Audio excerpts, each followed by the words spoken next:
When I say we need to respect and value women beyond their age, I'm not simply talking about good manners or politeness. I'm talking about a deep shift in how we see women, how we think about them, and how we treat them in every space of life. Too often, society teaches us to judge women based on how young they look, how attractive they appear, or how much they fit into some idea of beauty. But women are so much more than their age, their appearance, or the image society has placed on them.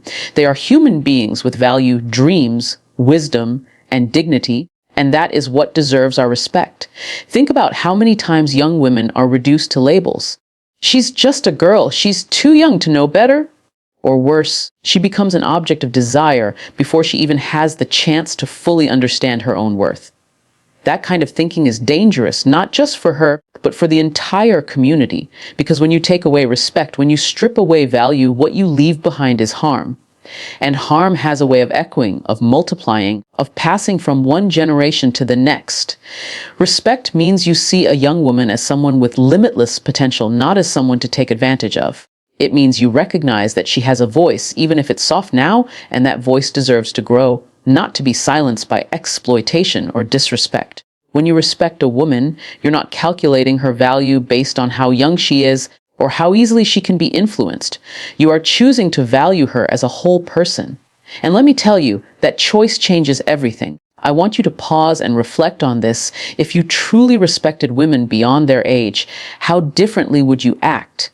Would you still treat them like they're disposable? Would you still see them as trophies to collect or temptations to chase? Or would you see them as equals, as leaders in the making, as daughters, sisters, and future mothers who deserve guidance, encouragement, and care?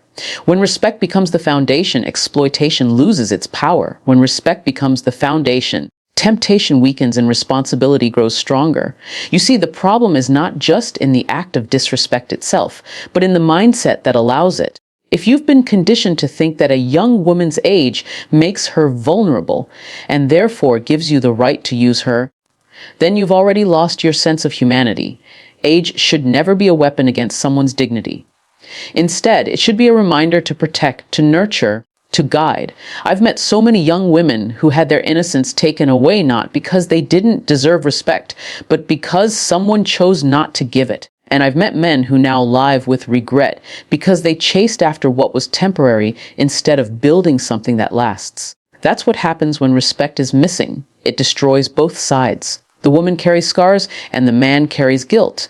And both live in a shadow that could have been avoided if only respect had been the first choice. But respect is not just about avoiding harm. It's about creating space for growth. When you respect a young woman, you give her the room to rise. You show her that her age is not a limitation, that her worth is not measured by her youth, but by the courage she carries, the dreams she pursues, and the future she is building. Respect lifts people up. Disrespect tears them down. And too often our society has chosen the easy path of tearing down instead of the hard work of lifting up. Ask yourself, what kind of legacy do you want to leave? Do you want to be remembered as someone who diminished the value of women, who contributed to their pain, or as someone who protected them, honored them, and showed them that their age never defined their importance? Respect is the key to leaving a legacy that is remembered with gratitude instead of bitterness. Respect also teaches discipline. It forces you to confront your impulses and ask, this action honoring or degrading? Am I seeing her as a full person or just a momentary desire? That moment of reflection, that pause before action, is where integrity is born. And integrity is not something you fake. It's something you build piece by piece through consistent respect day after day. Let's be real, respect is not always easy. It requires humility. It requires you to put aside selfish desires and think about someone else's dignity before your own convenience. But the reward is greater than any fleeting satisfaction. The reward is self-respect, because when you learn to value others, especially women, regardless of age, you in turn begin to value yourself. You begin to carry yourself differently, speak differently, act differently. You become the kind of person who builds trust, not the kind of person who breaks it. And this is why I say never exploit young women, never devalue them, never reduce them to anything less than who they are meant to be. Because when you do, you're not just destroying them, you're destroying yourself too. The power of respect is that it protects both sides. It shields the vulnerable and strengthens the strong. It creates balance. And when respect becomes a principle you live by, your life changes in ways you could never imagine. So remember this, a woman's worth does not come from her age. It comes from her being. It comes from her humanity. It comes from the fact that she is here, alive, capable, and worthy of honor. If you cannot see that, then you are blind to the truth. But if you choose to see her value beyond her age, then you have already begun to change the world. Respect her not because she is young. Respect her not because she is older. Respect her because she is a woman, a human, a soul. And when you do, you respect yourself. When we talk about the consequences of exploiting vulnerability, we must be honest about the weight of those consequences. It is not something that simply disappears with time. It is not something that can be brushed off or forgotten once the moment has passed. When someone takes advantage of a young woman's vulnerability, they are not just committing an act in isolation. They are planting a wound that may take years to heal, if it heals at all. And that wound does not only affect her, it ripples outward, touching her family, her community, and eventually even the one who caused it. There is a painful truth here. When you manipulate or exploit someone who is young and impressionable, you are not just making a choice for yourself, you are shaping her future. You are teaching her in the harshest possible way that trust is dangerous, that love is unsafe, that her voice and her boundaries do not matter. Do you realize the weight of that? One selfish decision can silence a woman's confidence for years. One careless action can teach her to question her worth. And while you may walk away thinking you got what you wanted, she is left carrying the burden of what you took from her. But consequences never stop with her. They come back to you too. You might not see it immediately, but life has a way of circling around. The guilt, the shame, the realization of what you have done. It creeps in. Sometimes it hides for years, but it never truly goes away. It sits in the back of your mind, reminding you that you chose desire over dignity, that you put your wants above someone else's well-being. And that realization, when it comes, is heavy. It can eat away at your peace, your relationships, your ability to respect yourself. Because how can you respect yourself when you know you disrespected someone else so deeply? There are also consequences that extend far beyond emotions. In many parts of the world, the law is clear about protecting young women from exploitation. It is not just immoral, it is illegal.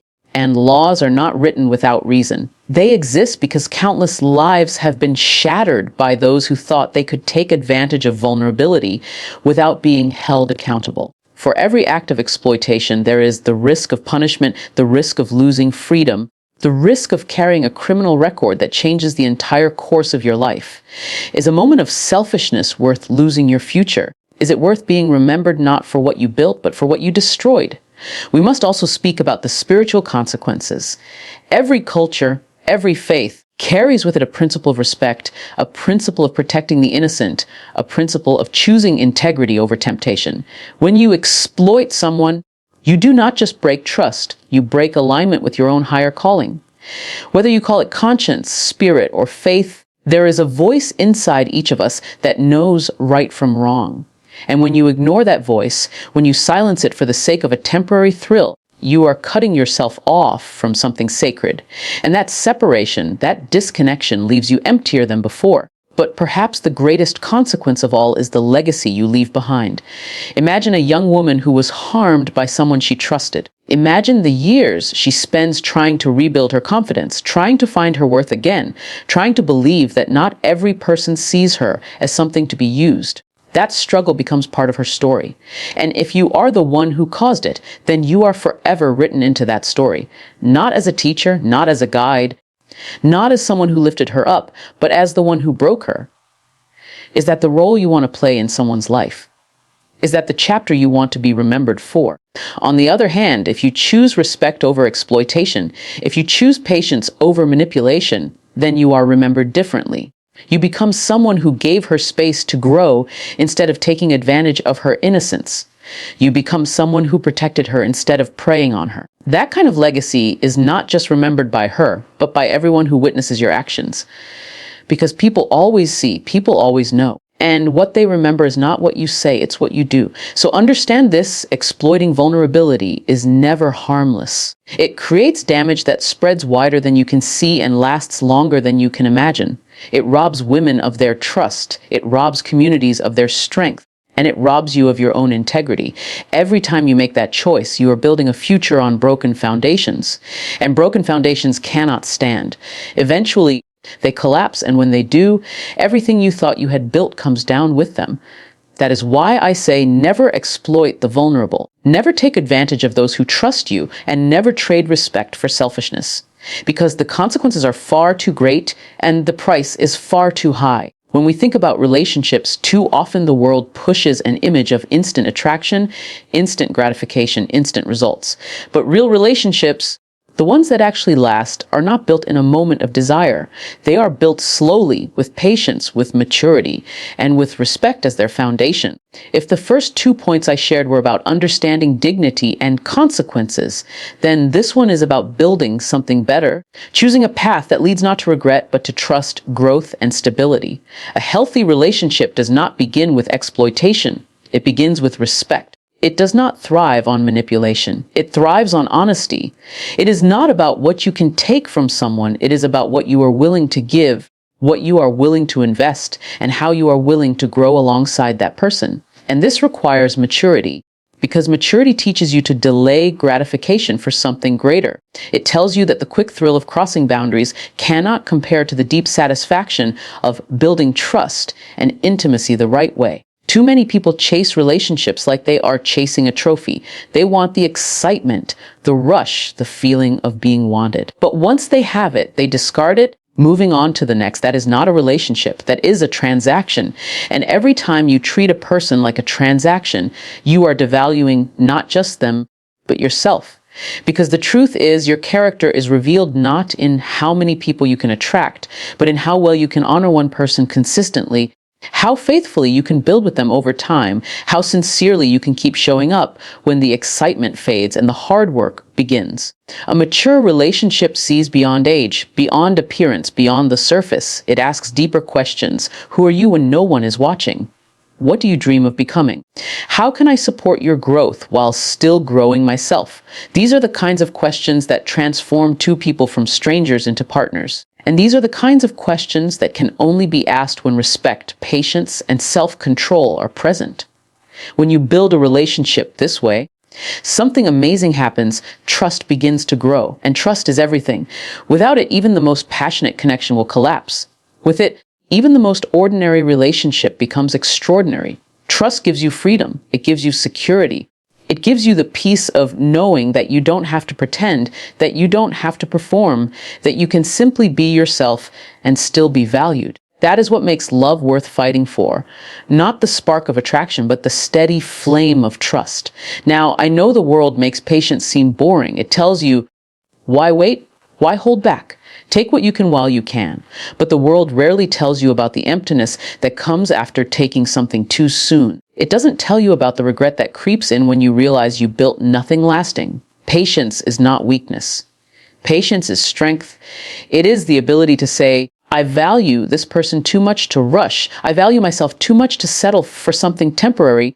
I value what we are building too much to put it at risk. That is the kind of strength that creates relationships worth remembering. And let's be clear, a healthy, mature relationship is not just about romance. It is about partnership. It is about building a life together, facing challenges together, supporting one another through the good and the bad. Anyone can stand beside you when things are easy, but maturity is tested when life becomes difficult. Will you still respect her when she struggles? Will you still protect her dignity when she falters? Will you still choose her when other options seem easier? That is the real test of love. A healthy relationship also requires accountability. You cannot demand respect without giving it. You cannot expect loyalty while playing with temptation. You cannot ask for trust while hiding secrets. It is not a one-sided effort. It is a shared commitment. Both people must bring their honesty, their patience, and their willingness to grow. Otherwise, it will always be unbalanced, and imbalance eventually leads to collapse. But here is the beauty: when two people commit to maturity, when two people commit to building with respect, the rewards are beyond what words can capture. You begin to experience love not as a fleeting feeling, but as a deep partnership. You begin to discover the joy of growing together, of celebrating each other's victories, of carrying each other's burdens, of becoming stronger not just as individuals, but as a unit. That is the kind of relationship that not only survives, but thrives. So do not fall for the lie that temporary pleasure is worth more than long-term trust. Do not buy into the illusion that youth, beauty, or excitement alone can sustain love.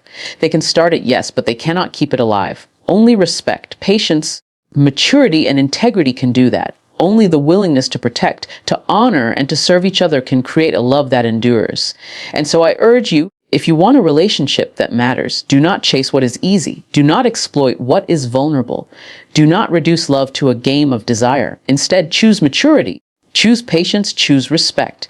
Because in the end, a healthy, mature relationship is not just about who you love. It is about how you love. And how you love will define who you are. There comes a point when you have to stop asking, what can I get out of life? And start asking, what kind of example am I leaving behind? Because whether you realize it or not, people are watching you. Young men are watching how you treat women. Young women are watching how you carry yourself. Children are watching the choices you make. And the truth is, you are shaping the next generation, even if you never intended to. The way you live becomes a blueprint for someone else to follow, whether for good or for harm. If you choose to use your power to manipulate, if you choose to exploit vulnerability, if you choose to disrespect women, you are not just making a private choice. You are creating a cycle. You are showing younger men that this kind of behavior is acceptable, and you are teaching younger women that this is what they should expect. And that cycle can continue long after you are gone, infecting families, communities, even entire cultures. That is the power of your example. But here's the good news. If you can create a cycle of harm, you can also create a cycle of healing. If you can pass down patterns of disrespect, you can also pass down patterns of honor. The choice is always in your hands. Think about the kind of role model the world desperately needs right now. We don't need more people who chase temporary desires. We don't need more people who exploit and then walk away. We need people with integrity, people who stand firm when it would be easier to give in. People who prove by their actions that love is stronger than lust and that respect is greater than selfishness. That is the kind of example that doesn't just inspire one person. It inspires generations. Being a role model doesn't mean you have to be perfect. It doesn't mean you'll never struggle or never face temptation. It means that when those moments come, you choose to rise above them. It means that you acknowledge the responsibility you carry and you live in a way that others can look at and say, if they can do it, so can I.